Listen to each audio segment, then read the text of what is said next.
Más Internacional. Bienvenidos, muy buenas noches. Empieza esta nueva emisión de Red Más Internacional, las noticias alrededor del mundo, y comenzamos justamente con una que se produce afuera, pero que tiene todo que ver con nuestro país. La administración del presidente Trump presentó el esperado informe sobre el crecimiento de cultivos ilícitos en Colombia. El aumento de las hectáreas de coca fue del 11%. Desde la Oficina de Política Nacional para el Control de Drogas de la Casa Blanca dicen que el mensaje del presidente Trump para Colombia es que el aumento es inaceptable y que debe reversarse. Nuestro corresponsal en Washington, Jaime Moreno, tiene todo el informe. Jaime, buenas noches y empezamos hoy con usted. Hola Paula, muy buenas noches. El aumento de los cultivos ilícitos en Colombia en un 11% tiene muy molesta a la administración del presidente Donald Trump, y es un mensaje muy fuerte, no solo para el gobierno del presidente Juan Manuel Santos, sino para el gobierno entrante. Es lo que dicen desde WOLA, una de las instituciones aquí en Washington que desde hace muchos años sigue muy de cerca el fenómeno de los cultivos ilícitos en nuestro país. El informe anual del gobierno de los Estados Unidos confirma la tendencia creciente en los cultivos ilícitos desde el año 2013, cuando los cultivos estaban controlados por debajo de las 100.000 hectáreas. Hoy llegan a un nivel de 209.000 hectáreas. Esto es un aumento del 261% en este periodo. En una conferencia telefónica, la Casa Blanca dijo que Colombia debe hacer mayores esfuerzos para contener la producción de cocaína. Este incremento es inaceptable. El gobierno de Colombia debe hacer más para enfrentar este asunto. Adam Isaacson, director de Defensa y Vigilancia de WOLA, una de las organizaciones que monitorean el terreno la evolución de las plantaciones de coca, considera que el mensaje contundente de la administración Trump es que hay que volver a seguir la línea de Washington en materia de lucha contra las drogas. Es un mensaje de Estados Unidos al gobierno entrante de Iván Duque de que quieren que él siga la política preferida, la estrategia preferida de Estados Unidos, que es de línea dura, que no quieren que él se distraiga y trata de hacer otra cosa. Y pues Iván Duque ha prometido seguir una línea bastante dura en su política antidrogas, entonces probablemente va a haber más armonía. Si estuviéramos enfrentando tal vez otro año más del gobierno de Juan Manuel Santos,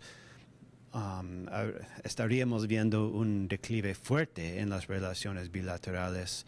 La producción de cocaína en toneladas métricas de un año a otro tuvo un incremento del 19%, al pasar de 772 toneladas a 921 toneladas.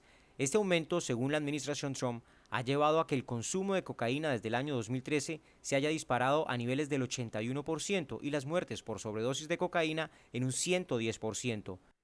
El mensaje del presidente para Colombia es claro. El aumento en la producción de coca se debe reversar. El presidente Juan Manuel Santos destaca que el aumento en la producción de los cultivos de coca fue menor a lo esperado. Es muy fácil venir a criticar a Colombia que porque se le aumentaron los cultivos ilícitos, pero midan las otras circunstancias y los otros indicadores. El informe plantea que Colombia utilice todas las herramientas disponibles, como la fumigación aérea, la cual fue suspendida en el año 2015. Pese a la dureza del reclamo hacia Colombia, la administración reconoce los esfuerzos en erradicación del año 2017, pero cree que fueron insuficientes. Un gobierno que en 2 años erradica 120.000 hectáreas por la fuerza pública no es un gobierno que tenga que salir vergonzante por el mundo recibiendo críticas sobre su voluntad para luchar contra el narcotráfico. La Casa Blanca dice que son 3 los factores que aumentaron los cultivos ilícitos en Colombia. Primero, la suspensión de la erradicación aérea. Segundo, los cultivos en reservas naturales. Y tercero, los incentivos a la producción como consecuencia de los acuerdos de paz. Información desde Washington, Jaime Moreno para Red Más Internacional. Pues Jaime, gracias. Y queda sobre la mesa ese debate de producción versus demanda de esta droga.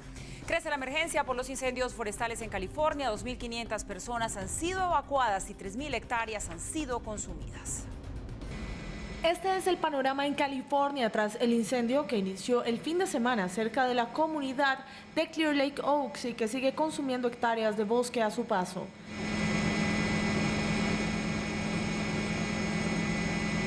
Los incendios han recobrado fuerza con el viento. Más de 230 bomberos trabajan día y noche para combatir las llamas.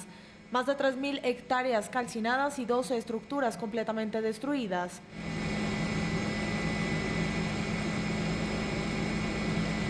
Las personas han sido evacuadas a centros de acogida. Es que son 4 incendios forestales activos fuera de control, azotando el norte del estado.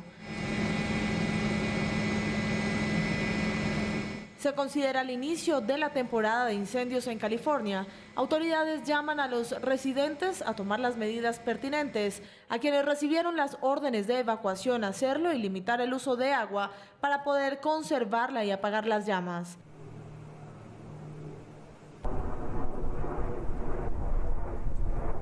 Según el departamento del sheriff del condado de Lake y California, los incendios van en aumento debido a las altas temperaturas y la nula presencia de lluvias.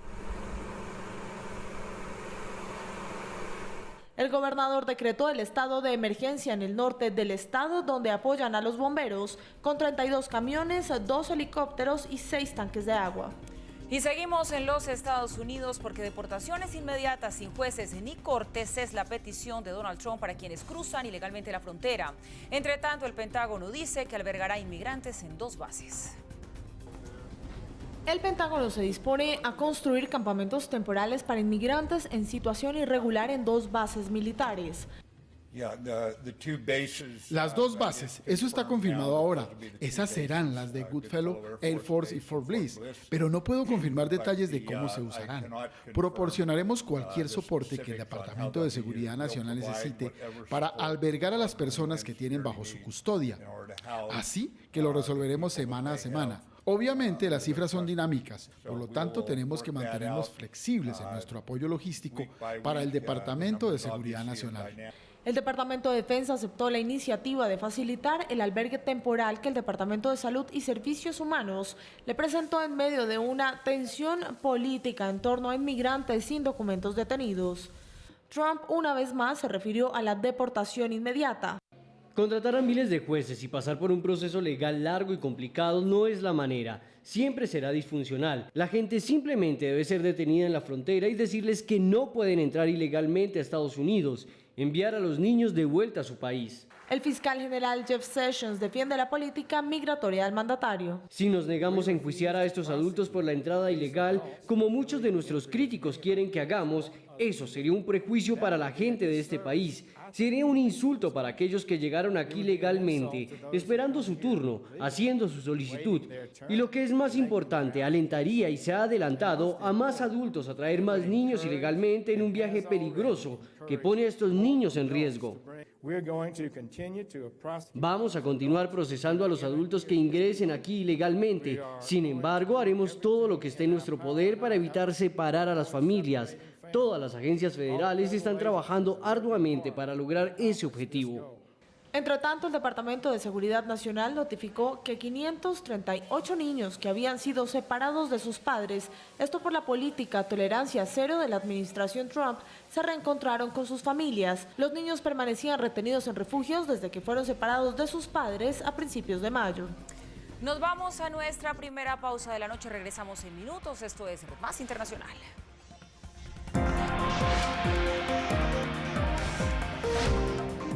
Buenas noches. La selección Colombia ya se está preparando para su nuevo encuentro frente a Senegal, el equipo que se ha mantenido invicto en sus primeros 2 partidos. La pregunta es, ¿cuál será la nómina que Pekerman utilizará y si en ella estará Carlos Sánchez? Esta información y más en la emisión de las 8 de la noche de Red Más Noticias. Volvemos con la información internacional y lo hacemos para hablar ahora del actual presidente de Turquía, Recep Tayyip Erdogan, quien fue reelegido en la primera vuelta de las elecciones presidenciales allí en su país. Erdogan estará al frente de Turquía hasta el 2023. Con la eliminación del cargo de primer ministro en Turquía, el recién reelegido presidente Recep Tayyip Erdogan gobernará por los próximos 5 años como la figura política más importante de su país. Turquía está organizando una revolución democrática con esta elección. La transferencia a la presidencia ejecutiva estaba destinada. Con el sistema presidencial, Turquía está elevando seriamente el nivel, superando el nivel de las civilizaciones contemporáneas. Con 52.6%, Erdogan ganó las elecciones presidenciales por 4ª vez consecutiva. Seçimlerin gayri resmi sonuçları belli oldu. Los resultados no oficiales de las elecciones han sido determinados. De acuerdo con esto, nuestro pueblo nos ha dado la tarea de llevar a cabo los puestos presidenciales y ejecutivos al darle a la Alianza Popular y al partido AK la mayoría del Parlamento y por lo tanto la autoridad legislativa. Nos han dado una gran responsabilidad.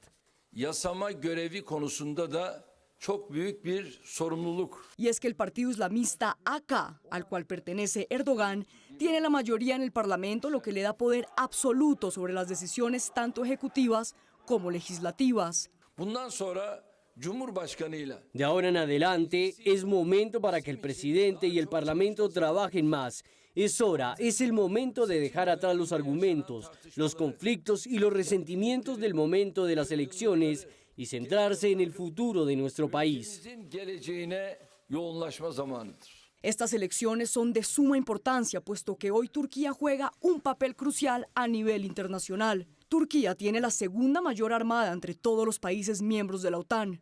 Es uno de los fuertes aspirantes para ser parte de la Unión Europea. Es una de las 20 economías más potentes en el mundo y tiene una estratégica frontera con Siria e Irak. Desde el intento de golpe de Estado a Erdogan en el 2016, Turquía vive un estado de emergencia.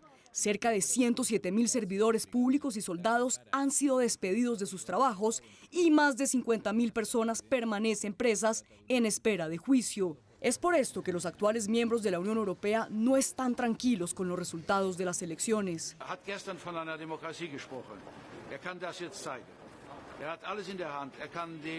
Habló sobre la democracia ayer, ahora puede demostrarlo, puede poner fin al estado de emergencia, puede sacar a la gente de la cárcel, puede reintroducir el Estado de Derecho y puede cambiar a un camino diferente con Europa. Depende de él, solo depende de él. Si eso no sucede y Turquía sigue siendo dirigida de una manera nacionalista y conservadora del Islam, entonces creo que a Turquía no le interesa.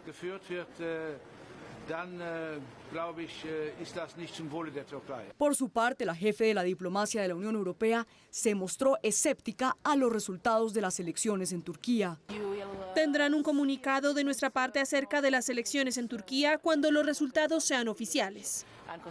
Mientras que la mitad de los turcos celebran la victoria de su líder Recep Tayyip Erdogan, la otra mitad llora su victoria y le preocupa lo que puede pasar en estos próximos 5 años, en donde Erdogan, junto con sus parlamentarios, tomarán decisiones por su cuenta a diestra y siniestra. El régimen de Irán planea demandar ante la Corte Internacional de la Haya al gobierno de los Estados Unidos por las sanciones económicas impuestas a su país.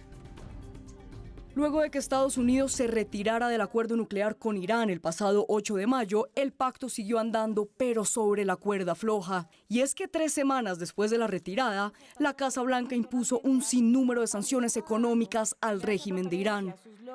Sanciones que hasta repercutieron en el seleccionado de fútbol que participa del Mundial de Fútbol en Rusia, pues sus jugadores no pudieron usar guayos de la marca estadounidense Nike por cuenta de los bloqueos económicos. Los países europeos vinculados al acuerdo nuclear le pidieron al gobierno de Estados Unidos que la Unión Europea quede exenta de tales sanciones para así poder seguir comerciando con Irán y lograr salvar el acuerdo.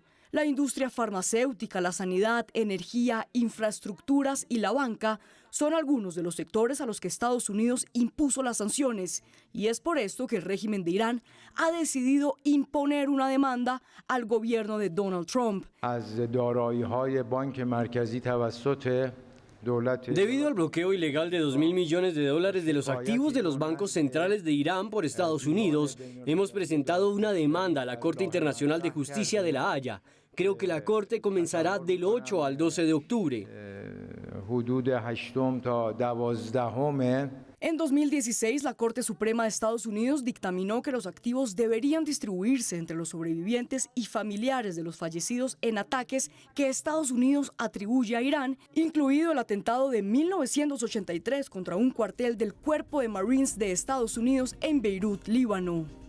El ministro del Interior de Italia, Matteo Salvini, viajó a Libia para intentar solucionar el problema de la inmigración ilegal.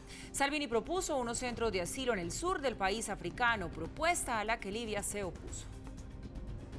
El ministro del Interior de Italia, Matteo Salvini, recibió fuertes críticas, especialmente del gobierno de Francia, por no haber dejado entrar a Italia una embarcación de inmigrantes provenientes de Libia, lo que significó poner en riesgo la vida de más de 600 personas. Días después, los guardacostas italianos avisaron a una embarcación de una ONG holandesa que no se movieran, puesto que Libia iba a encargarse de ellos, pero haciendo caso omiso, la embarcación siguió rumbo a tierras italianas.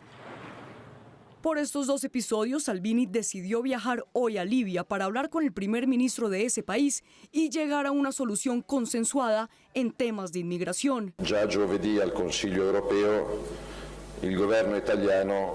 Este jueves, en el Consejo Europeo, el gobierno de Italia apoyará la necesidad de proteger las fronteras del sur de Libia, porque ni Libia ni Italia pueden sostener los costos económicos y sociales de la inmigración por su cuenta. Sostener i costi economici e sociali de esta inmigración.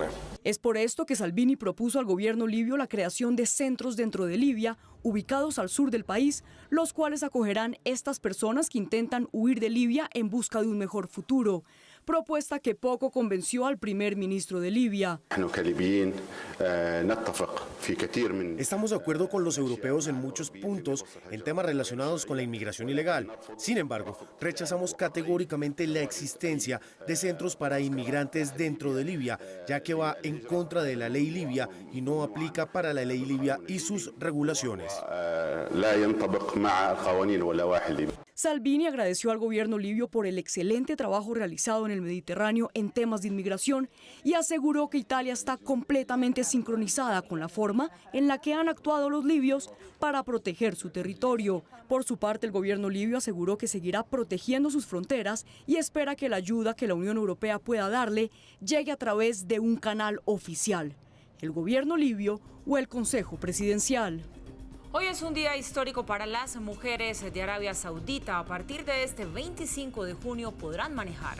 Esta actividad estuvo prohibida por más de 20 años. El moderno príncipe heredero a la corona saudí, Mohammed bin Salman, fue quien impulsó esta reforma histórica. De ahora en adelante, las mujeres saudíes podrán manejar por las calles del reinado. Para muchos parece inconcebible que una mujer no pueda manejar. Pero en Arabia Saudita, un reinado ultraconservador, esta actividad estaba prohibida desde hace 21 años.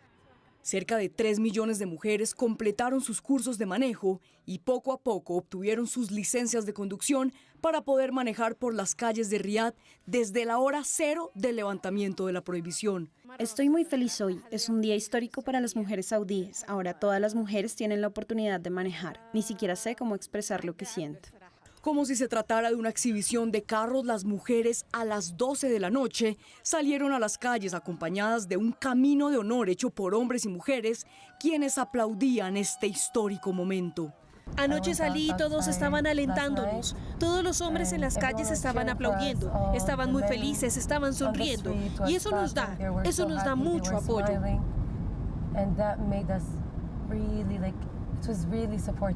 Y es que para los hombres saudíes, que poco a poco se han modernizado de la mano de su príncipe bin Salman, el permitir que las mujeres manejen les alivia sus responsabilidades en el hogar.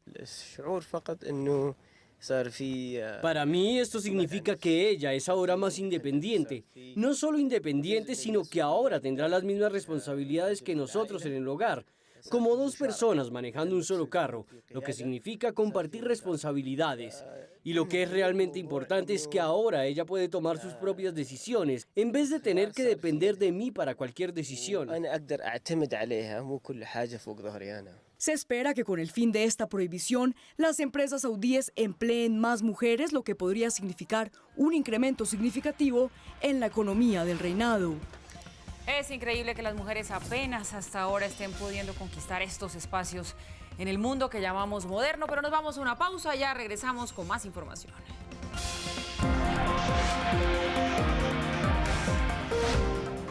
La alcaldía de Bogotá entregó el reporte oficial de la celebración del triunfo de Colombia ante Japón. Una persona perdió la vida, hubo 7 policías heridos, cerca de 35 personas lesionadas y el número de riñas aumentó en cerca del 6%. Se presentaron en todo el Día del Padre más de 6.000 riñas. La alcaldía de Bogotá reiteró que no habrá ley seca en el partido del próximo jueves a las 9 de la mañana contra Senegal. Más detalles en la emisión central de Red Más Noticias a las 8 de la noche. Ya de vuelta tenemos noticias ahora de América Latina. En Argentina, un paro general convocado por las centrales obreras del país paralizó por completo la economía. Los trabajadores rechazan la política económica de Mauricio Macri. Este lunes, Argentina amaneció paralizada. El cese de actividades de 24 horas convocado por la Confederación General de Trabajadores detuvo por completo las actividades económicas del país sudamericano. Las terminales de transporte estaban desérticas, el comercio tuvo que cerrar y hasta los vuelos fueron suspendidos. Los sindicatos impusieron la tercera huelga en contra de la política económica del presidente Mauricio Macri, en la que los gremios rechazan el ajuste fiscal que el gobierno acordó con el Fondo Monetario Internacional. Esto tiene que ser el inicio de un plan de lucha, no puede terminar acá. Hay que derrotar a Macri, echar al FMI, es la única salida que tenemos los trabajadores para poder dar vuelta un poco a esta situación que nos está asfixiando. La unión del gremio de transportes fue clave para la huelga. Además, se cerraron algunas avenidas principales para evitar que quienes decidieron desplazarse en transporte privado no lograran llegar a su destino.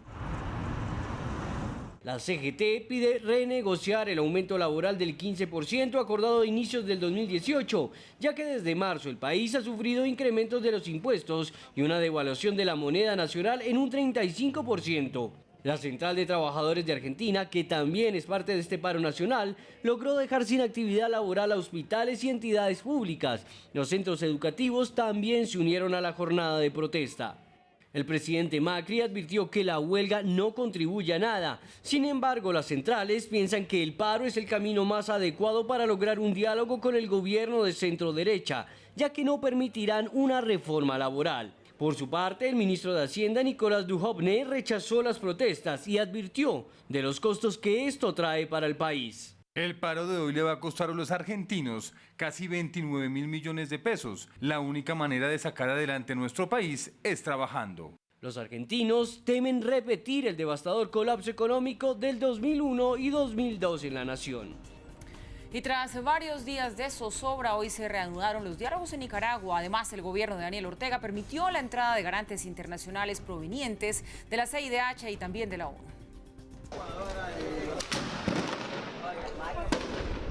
Tras casi una semana de que la Asociación Cívica por la Justicia y la Democracia y el gobierno de Nicaragua se levantaran de la mesa de negociación, hoy volvieron a entablar el diálogo para salir de la difícil situación que vive el país centroamericano y que ya deja más de 200 muertos.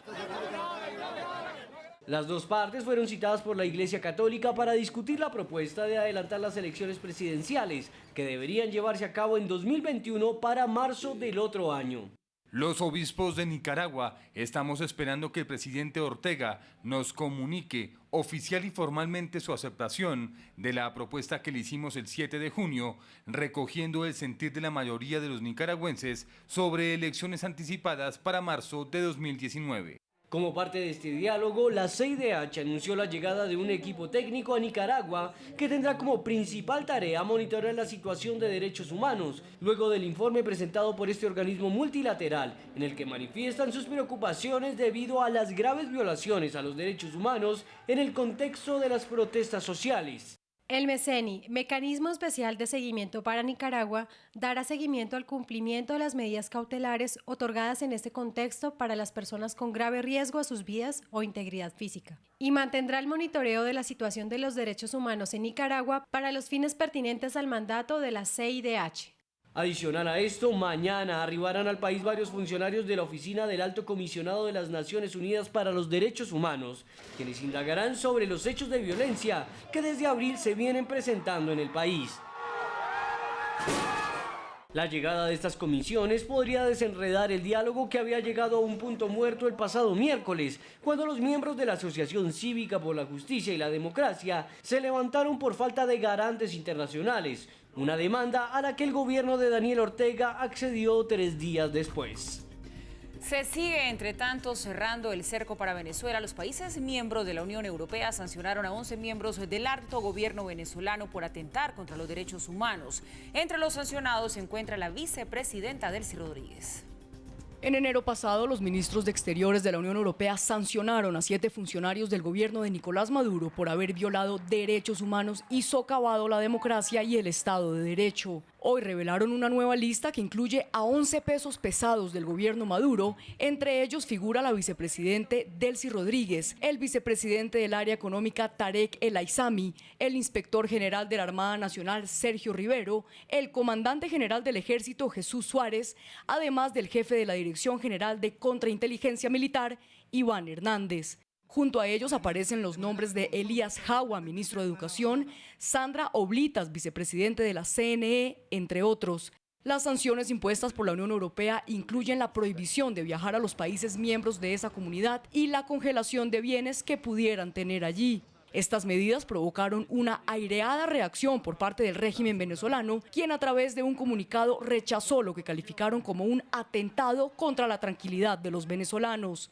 La República Bolivariana de Venezuela rechaza categóricamente la agresión continuada e injerencista de la Unión Europea, que constituye una franca intromisión en asuntos soberanos de nuestro país, al adoptar pretendidas medidas restrictivas contrarias al derecho internacional contra 11 altos funcionarios del Estado venezolano. En la misiva del Departamento de Relaciones Exteriores venezolano también culpan al gobierno estadounidense de las decisiones adoptadas por el Consejo de Asuntos Exteriores de la Unión Europea. Es sorprendente la flagrante subordinación de la Unión Europea a la administración Trump, emulando sus acciones de agresión contra Venezuela, diseñadas por los sectores más extremistas y guerreristas de ese gobierno. Hasta el momento, la Unión Europea ha evitado aplicarle las mismas sanciones al presidente Maduro por considerar que esa decisión podría cerrar las puertas al diálogo con el país. Mientras tanto, el gobierno de Ecuador firmó un nuevo tratado de libre comercio con países europeos. El acuerdo fue suscrito con los países de la EFTA, que son las naciones del viejo continente que no hacen parte de la Unión Europea, y a quienes el país suramericano podrá exportar el 99% de sus productos libres de aranceles. Hablamos de banano, oro, cacao, rosas y aceites de pescado, que hacen parte de los productos que entraron en este acuerdo firmado por el gobierno de Lenín Moreno. Y en peligro está uno de los parajes más hermosos de América del Sur. Se trata de la montaña de los 7 colores en Perú, que habría sido entregada a una empresa canadiense para explotación minera. La montaña de los 7 colores, el Cerro Arcoíris, Cerro Colorado o Vinicunca, como es llamada por los nativos, es un espectáculo digno de ver por su belleza natural. Estos majestuosos paisajes se encuentran a 2 horas de Cusco en Perú y es uno de los grandes atractivos turísticos de este país. Sin embargo, este paisaje podría estar en peligro de desaparecer, ya que este territorio hace parte de una concesión minera desde marzo pasado. Según la ONG Cooperación, quien viene denunciando este hecho, este territorio fue entregado por el Instituto Geológico Minero y Metalúrgico a Minquest Perú, una filial de la empresa canadiense Caminos Minerals. Según la ONG, la montaña queda en medio de un área denominada Red Beds 2, de unas 400 hectáreas de extensión, coincidiendo parcialmente con un área reclamada por el gobierno local de Cusco para la creación de un área de conservación natural. El Cerro de Vinicunca es considerado por los indígenas de esta zona una montaña sagrada y en 2011 fue declarado Patrimonio Inmaterial de la Humanidad por la UNESCO, y sus colores se deben en gran medida a la alta concentración de metales que contiene.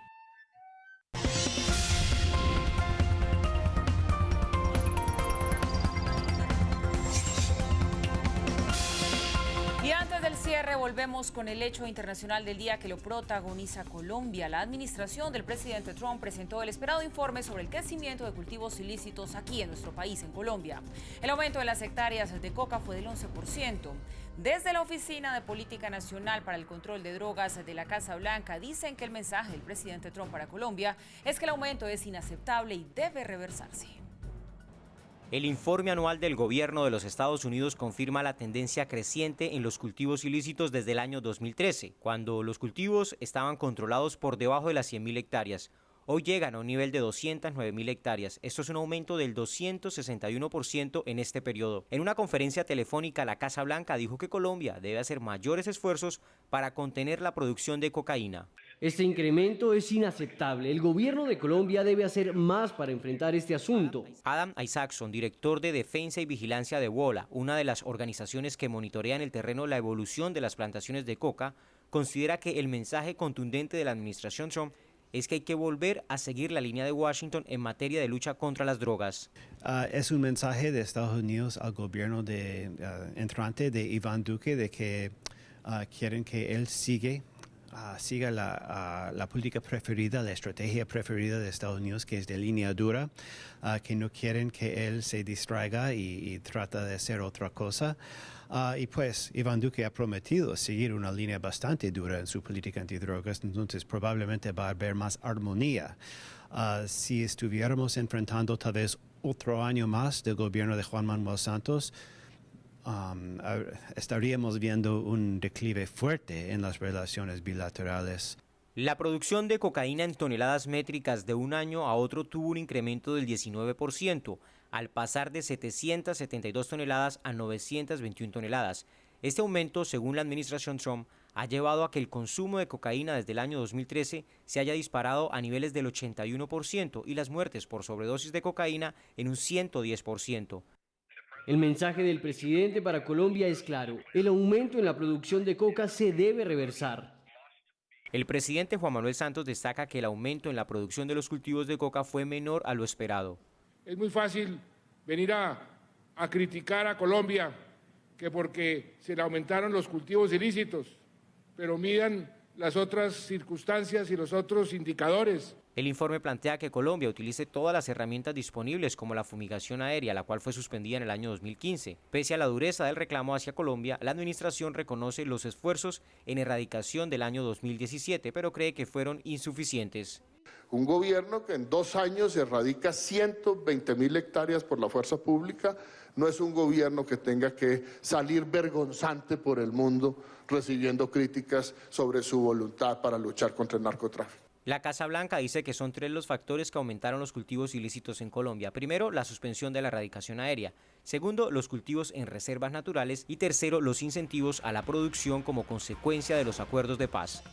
Y llegamos así al final de esta emisión de Red Más Internacional. A ustedes, como siempre, gracias por su compañía, por informarse con nosotros. Sigan en nuestra programación, que ya viene Camila Sin Filtro. Buenas noches.